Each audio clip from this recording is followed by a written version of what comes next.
Good evening all, welcome to Molineux. As you can see behind me, Norwich City into the fifth round of the FA Cup for the second time in 3 seasons with a 1-0 win here over Wolves. A very decent result against a very decent Premier League side, and it's a heck of a turnaround really, isn't it, from that awful run of results. Started by the 1-0 win at Charlton in this competition, the first half of which was very, very forgettable. But since then, this is now 4 wins in 5 games in all competitions and 3 on the spin, 2 clean sheets on the spin as well. So it's remarkable how different things are looking all of a sudden. An excellent result, not such a memorable game. I think it's fair to say. Certainly the first half we were joking in the live blog on Pink and Plus that it was a little bit boring, and then all of a sudden Kenny McLean pops up with a header in injury time just before the half-time whistle to liven things up, and that did spark Wolves into life as well. They were better in the second half, but to continue the Wolves theme, they huffed and puffed, but they couldn't blow Michael McGovern's goal down, and ended up with 65% possession for the hosts. They had 9 shots, 3 on target. Norwich had 10 and 5 on target. So they had a significant amount of chances in this game. Adam Eder particularly missed 2 big, clear-cut chances and certainly didn't look the player that he did against Everton in this match. So he needs to shake this one off a little bit, really, because Norwich need him to be holding up the ball better than that. It's not that he wasn't trying or anything, but it wasn't coming off for him. In fairness, against a back 3 in the first half, who were very classy, very controlled. They're all big lads as well. Kilman in particular looks like a rugby player. And we all know that Connor Cody is an excellent defender, but I also thought Toty was impressive on the left side of that as well. Tackles illustrates it fairly well. Wolves had 13, Norwich had 20, and this is probably the big one, the streetwise element that has started to emerge under Dean Smith and Craig Shakespeare. 1 yellow card for Wolves, 6 for Norwich. Now, I haven't had a chance to check back on that properly yet, but off the top of my head, I've got a feeling they never had 6 in a game under Daniel Farker. So not that that's anything to be pleased about, but there was 2 for time wasting in there from Brandon Williams, from Michael McGovern. Ben Gibson went down with cramp at one point. They were winding up the home fans. They were getting under the skin of the Wolves players, and sometimes you got to do that. It's nice playing lovely tippy-tappy football, but sometimes that's not what the game requires, and there were plenty of times today when both teams were happy to go long.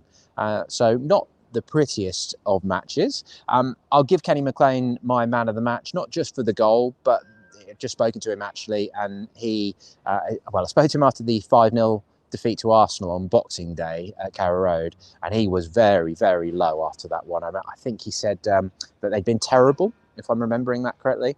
He was much more of a smile on his face, as you can imagine this time, for everything that I've just teed up in terms of how the fortunes have changed. But he says he very much meant the goal. It was a Billy Gilmore free kick coming in from the right wing. He runs to the near post. As he just explained to us, that's his job. We often see it when he's defending corners and set pieces, that he goes to the near post to clear the ball. It's the same with attacking, that they've been working on him attacking the near post. He flicks the header on, loops it, and it goes over everyone. He says it was very much pre-planned and purposeful. His second goal of the season, there you go. So you can see it dropping in over John Ruddy there, the former Norwich goalkeeper. Second assist of the season for Billy Gilmore as well, although I think he was a bit rusty in points today in his general play. A helpful match for him to get up to speed, 72 minutes, but I wouldn't have thought he's likely to be starting against Crystal Palace on Wednesday on the basis of what we saw today. So yeah, McLean just about gets man of the match for the energy as well, for the way he knitted things together, for the way he was pressing. I think he was, Lees Malou maybe wasn't too far behind him in those stakes, and Michael McGovern as well, who was a bit of a surprise. I haven't heard exactly why yet, but we think that it was just a select decision to play him ahead of Angus Gunn to protect Angus, because they got some big games coming up. They don't want to risk red cards or injuries or anything, because Tim Krul is going to be out for probably the rest of the month, maybe back for the Southampton game at the end of the month. So we'll, of course, have all that on the Pink and Plus app, pink.com, the usual drill for Dean Smith's post-match reaction. But I've been speaking to Kenny McLean, so I haven't actually heard how that's been explained by Dean Smith yet. But yeah, so I'll give McLean and McGovern both a 7 out of 10. I'm not going to go too high with the ratings today because, as I say, this wasn't although it was a very good result, it wasn't it was a game that lacked the Premier League edge and lacked Premier League quality at times, maybe just a bit of desperation, a bit more cup football, a bit more rough and ready at times. Although Wolves went with the same 11 that beat Brentford 2-1 in the Premier League in their last game. They came into this in excellent form as well. They'd won 4, drawn 1 of their last 5 Premier League games to move them up to 8th. So we can't overlook the fact that Norwich have, although it's maybe not been the prettiest performance, they've ground out an excellent win against a very good team who will finish in the top half of the table. I think we can be almost certain. They had a striker in Fabio Silva, who they bought for 35 million when he was 18. This is a big club. They've done a lot to this place as well. I'll just give you a quick spin round. I don't know if you'll be able to see it, but that's the rail seating in one end. The away fans were in that stand behind me that you can see. If I stand to the side, that was just where the away fans were in the 2 tiers. They're about 1,800, and it was a sellout today as well. So there was some boos at half time, and there wasn't really boos at the full-time whistle because I think their team gave them enough of a response in the second half, but they weren't particularly impressed, and I think this is a big miss for them really. At the position Wolves are, they're not going to get relegated. They might have a chance of European football, but they're going to have to move through the gears for that. They should be having a crack at the FA Cup, shouldn't they? They should be trying to get to Wembley. They got to the semi-final, was that last season or the season before? I think so. Otherwise, who haven't I gone through yet in terms of the ratings yet? So McLean, McGovern, the back 4 all can have a 7. Lise Molineux as well, and Rashica as well, because he did create some chances. But Poeta, I thought, really didn't get into the game. Ida, as I say, missed chance really for him, and Gilmour pretty rusty. In terms of the subs, Matthias Norman did come in.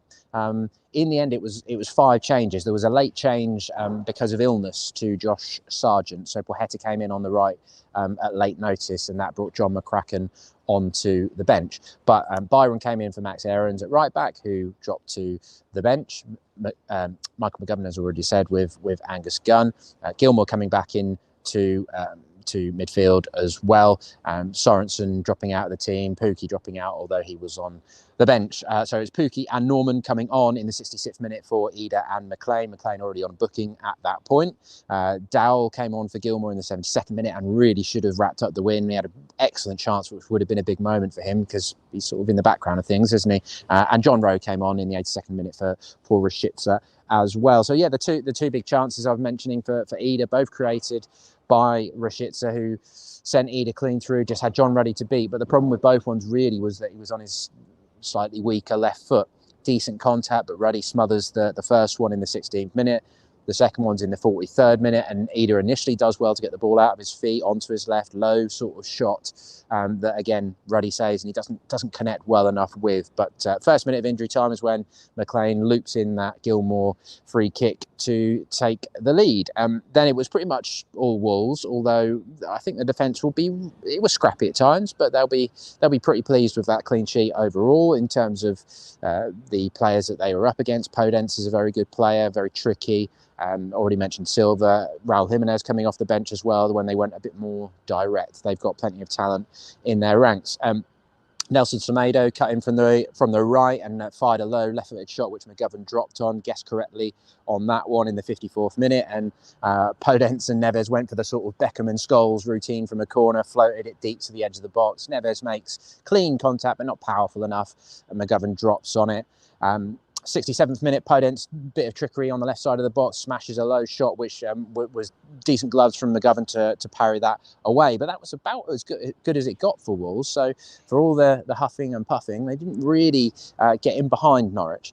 86th minute was that chance for Dowell that I've mentioned. That was a lovely 1-2 between him and Pukki, and essentially it's almost like a penalty then. There is a defender between him and John Ruddy, but he's either got to put it left or right of him. He goes to Ruddy's, it's to Ruddy's left, I suppose, and Ruddy guesses correctly and drops on it to his left and keeps it out. Dowell should have been scoring and avoiding any late nerves, really. But the closest Wolves came, first minute of injury time. Their other sub, Sinkino, he'd come on, and Silva launched himself through the air. Sam Byron probably did enough just to put him off. Powerful header, but it flew well over the bar, a couple of yards over the bar. Didn't trouble McGovern too much, and the game finished with something that we'll all hope to see more of. Matthias Norman sending Teemu Pukki clean through. Pukki cuts onto his right foot to try and open up the angle in front of goal, but Wolves scramble back, a deflection takes the shot away from goal, and then Dal wins a corner. The referee decides that's enough, and he blows the final whistle on this FA Cup fourth round tie. So we shall see who Norwich get in the fifth round. But as we knew before kick-off, so much of today was about that massive, massive game on Wednesday night at home to Palace. And I'm sure all you guys who are going to be there at Carrow Road and all who aren't are going to be buzzing for that one, because this Norwich team have shown a response. They've shown character. They've really worked their way back into this season. And if they can get another win on Wednesday night against Palace, that is going to be massive, because we all know that there's a real scrap down at the bottom there now. All those games in hand. If they were to lose that one, and then they've got Manchester City and Liverpool, if results go against them, they could soon get swallowed up and they could soon be bottom of the table again pretty quickly. If they can beat Palace, then they're really setting the tempo and the tone of the survival scrap. And it's gonna really signal to those rivals that Norwich have changed. Norwich have turned the page. They are going for a totally different second half of the season. And the amount of confidence that will give them, that would be helpful for very difficult games against Manchester City and Liverpool. I'm sure we'll be hearing the phrase, can lightning strike twice, ahead of the City game, but let's leave that one for the time being. If they get anything out of those games, then great. And then they can go on to some more winnable games. Southampton, Brentford, not too far away. But for now, let's just enjoy that winning feeling, because we all know how bloody horrible that run of 6 successive defeats without a goal was, with loads of players missing. 10 at Palace, wasn't it? There 10 players missing. Kenny did mention unprompted that they are bang up for that game, because they felt that that was not a true reflection of this Norwich City squad, and they were really unhappy with how they played despite the circumstances that day. So they are really up for Wednesday night, and I'm really looking forward to seeing what they can do, because there's no reason they can't go and beat Palace at Carrow Road on Wednesday night, and there's every reason for the atmosphere to be absolutely bouncing under the lights. That will do. Thank you very much for watching. Head over to the Pink and Plus app for all the post-match reaction and analysis. We'll keep things flowing for you over the next couple of days, and we'll catch up with you very soon.